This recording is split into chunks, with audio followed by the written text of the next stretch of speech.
All right, viewers, let's start with now news on the Russia-Ukraine war. Ukrainian officials have said that Russian drone attacks killed 2 people and injured 15 in Zaporizhzhia and Kharkiv.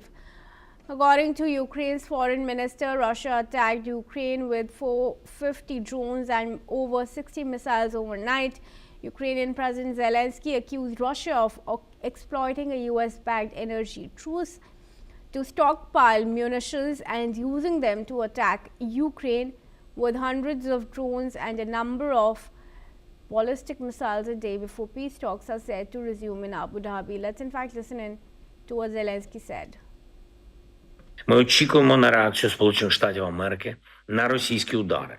Це була пропозиція саме Америки на час дипломатії і такої холодної зимової погоди припинити удари по енергетиці. Було прохання особисто від президента Сполучених Штатів. Ми бачимо, що Росія на це прохання відповіла рекордом балістики. Неповних 4 дні минуло з тижня, про які Росію просили. Це говорить і про все інше, що Росія обіцяє, чи ще може пообіцяти. Якщо їхнє слово не тримається вже зараз, то чого очікувати далі? Вони брехали і перед цією війною, повномасштабну війну Росія почала, намагаючись обманути всіх навколо про свої наміри і про Україну. І зараз навіть в таких деталях, в таких домовленостях з Америкою знову російський обман.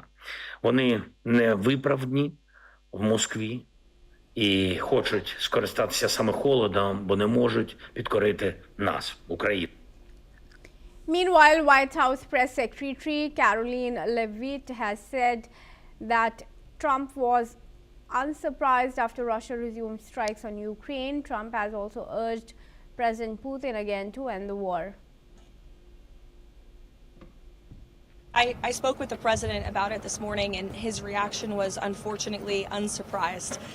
These are 2 countries who have been engaged in a very brutal war for several years, a war that would have never started if the president were still in office. It started because of the weakness and incompetence of the previous president, Joe Biden.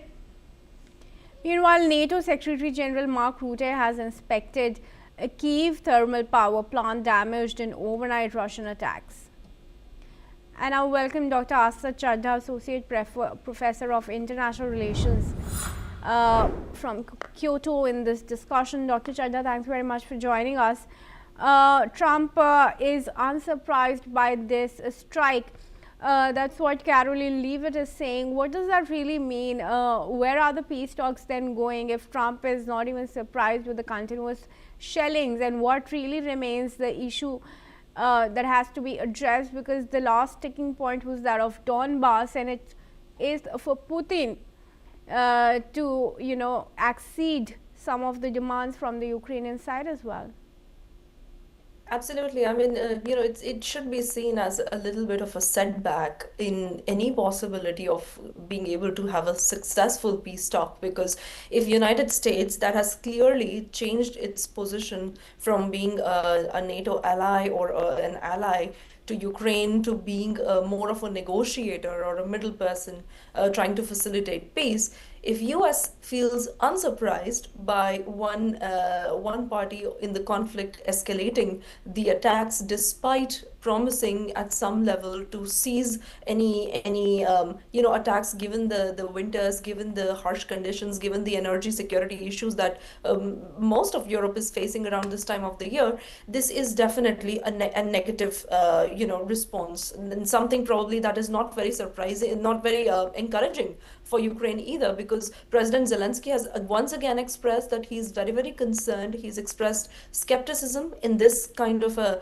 trilateral format peace talk that President Trump had earlier proposed. And thirdly, we must understand that this already was seen as a huge security crisis for the entire Europe, not just for Ukraine, not just for Ukraine's surrounding states, but for entire Europe, because they are looking at it as a complete breakdown of trust in terms of whether or not they can actually come with United States and Russia on the same table and negotiate any kind of peace. But there is one aspect that probably even US doesn't want to address here, which is that this is no longer just a war. There are humanitarian implications to the fact that a power plant was attacked. There are implications for this as a security crisis, not just for hard security, but also economic security, for energy security. And this comment that President Trump is unsurprised is very discouraging, at the least. Absolutely.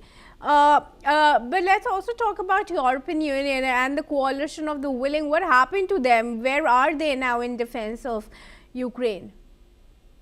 I mean, they still stand behind Ukraine. They have been very, and once again, I mean, I'm sorry to use this term again and again, but Europeans are more anxious and even more, discouraged with the fact that United States has redefined its foreign policy around Ukraine-Russia conflict to, once again, to this deal-making leverage against President Putin. And clearly, if you look at it from European perspective, they were looking at the whole Greenland issue as an attack on the trust that NATO allies had.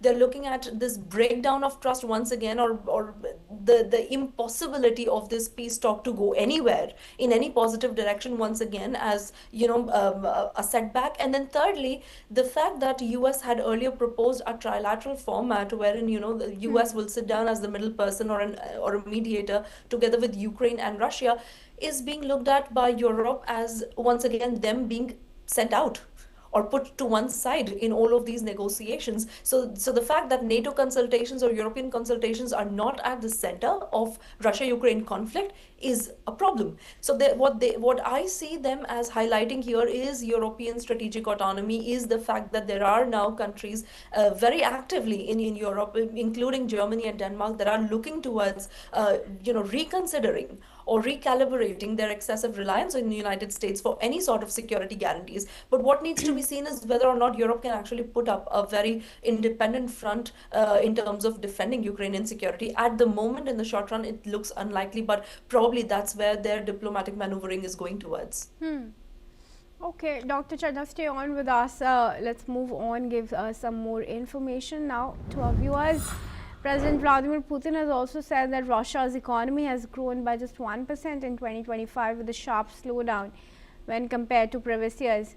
This lower growth rate points out the burden of the Ukraine war, which has driven massive military spending and inflationary pressures.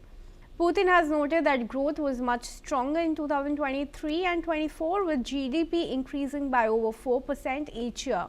However, the slowdown in 2025 was expected due to targeted measures aimed at combating inflation. In 2025, inflation reportedly dropped to 5.6%, which is a significant decrease from 9.5% recorded the year before in 2024. Russia's oil and gas revenues, which has been a vital source of government funding, also fell to a 5-year low, partly due to sanctions imposed on it after the Ukraine invasion. Let's listen in to Putin's statements. Это замедление было не просто ожидаемым, оно, можно сказать, было даже рукотворным. Оно связано с целенаправленными действиями по снижению инфляции. Если в 2024 году рост цен составил 9,5%, то по итогам прошлого года этот показатель удалось сократить до 5,6%. В начале текущего года инфляция, правда, немного ускорилась. На 26 января она составила 6,4% в годовом выражении. Это тоже ожидаемо, в том числе связано с перенастройкой налоговой системы, в частности, с повышением НДС. По оценкам и правительства, и Центрального банка, то есть, уважаемые коллеги, по вашим оценкам, влияние этих изменений на цены будет краткосрочным. Во всяком случае. Moreover, Putin has also stressed the need to restore domestic economic growth and improve the business climate. He has talked on the importance of increased investment and better labor productivity, setting clear goals for economic policies till 2030. Request Dr. Chadha to join me back in the discussion here. Dr. Chadha, now of course Russia is facing the brunt of waging this war for 4 years. Economy has only grown by 1%. Coupled with that, there's the tariff threats from United States and on any country trading with Russia. What really are the options now left with Russia? How will it continue to wage this war? And even as far as the peace dialogue is concerned, or to halt the war is concerned, there seems to be no real progress. I agree with everything that you said just before. I mean, we need to look at this from several perspectives once again, because on one hand is this reporting of numbers, which is close to 4% you were mentioning earlier in 2023, with this fall in GDP to 1%. I mean, that's quite a sharp drop for any country trying to sustain a war and then also sustain an economy. And if you look at what the domestic narrative that's coming out of Russia regarding this fall in GDP is that they're trying to curb the inflation. The question is, how exactly are they going to curb it by allowing their economy to go in a free fall like this? I mean, in their defense, what they seem to be hell-bent on is the fact that they are not going to cease military operation. They will continue to, fund this war, which probably could be an indication of them trying to strengthen the economy. How can they invite more foreign domestic investment? Can they invite more investors into the country? Is the investment climate even preferable?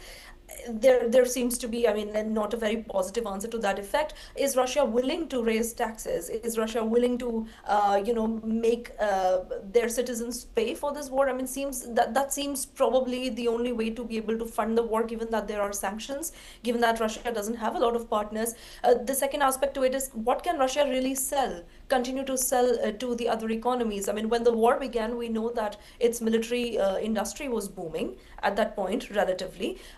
We know that they were selling energy. They continue to sell energy abroad, but that too has reached some sort of its limits. That too has reached some sort of its, maybe if not production capacity, at least in terms of sales, the ceiling has been hit at some level, because again, we have Trump tariffs already taking effect. And then lastly, when we talk about its conventional military expansion, is it not becoming expensive already? I mean, from what we hear, the interest rates are skyrocketing there as well. So if President Putin, if Russia wants to continue to rely on conventional war, continue to fund this in some way through its domestic economic pushing that the government is putting, for that they need money. And hence, looks like a long-term war. I mean, if his vision is up until 2030, it seems very unlikely they'll be able to achieve any of those unless they do recalibrate their war strategy. Now, that can be done in two ways, right? I mean, either they could pivot into a hybrid war, something that could sabotage, just like the attack on Ukrainian energy security. They start hurting the energy infrastructures and critical infrastructure in other countries, rather than going on the front lines and funding a common, usual conventional war. That is usually considered to be cheaper than an actual war that Russia is currently engaged in. We don't know what is the capacity of Russia in that regard and how much willing they are in terms of funding it. But then lastly, comes the question, can they sustain this war? I mean, if it's just about sustaining it at the current 1% growth rate, potentially they can continue to do this for some more years. Can they scale it up to actually win this war? Probably not possible unless they are willing to take a collapse on their domestic economic output. Right. Dr. Chadha, of course, thanks very much for joining us with your comments here. And moving on now, viewers, British Prime Minister Keir Starmer and President Trump